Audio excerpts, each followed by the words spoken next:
দেখো বন্ধুরা, এখন আমি বানাতে চলেছি একটা পরোটার রেসিপি।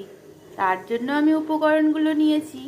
এখানে নিয়েছি লঙ্কা কুচি, একটু মিষ্টি, কুমড়ো কুচি করে নিয়েছি, এখানে সিম কুচি করে নিয়েছি, পেঁয়াজ কুচি, একটা টমেটো, হাফ টমেটো, একটা ক্যাপসিকামের হাফ ক্যাপসিকাম আমি নিয়ে নিয়েছি। আর এখানে ময়দা নিয়েছি এক বাটি, ছোট বাটির এক বাটি ময়দা নিয়েছি, চাট মশলা নিয়েছি, নুন স্বাদ মতন, আর একটু রিফাইন অয়েল দিয়ে আমি সব কোটা উপকরণ দিয়ে আমি এই ময়দাটাকে মেখে নিয়ে এটা ব্যাটার তৈরি করে নেব। আর নিয়ে নিয়েছি দুটি ডিম। যে সকল বাচ্চারা একদমই সবজি খেতে চায় না তাদের জন্য এই পরোটাটা খুবই স্বাস্থ্যকর। যারা পুষ্টির অভাবে ভুগছেন তাদের জন্য খুবই ভালো। আপনারা বাচ্চাদের করে খাওয়াবেন, দেখবেন খুব আনন্দের সহিত খাবে।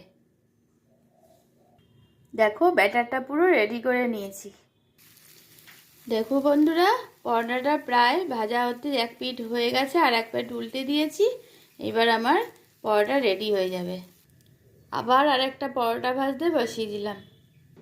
দেখো বন্ধুরা, আমার পরোটাটা রেডি। তোমাদের যদি আমার এই সহজ রেসিপিটা যদি ভালো লাগে, স্বাস্থ্যকর পরোটা, তাহলে আমার এই ভিডিওটা দেখে লাইক, কমেন্ট, শেয়ার করতে ভুলো না কিন্তু। Thank you.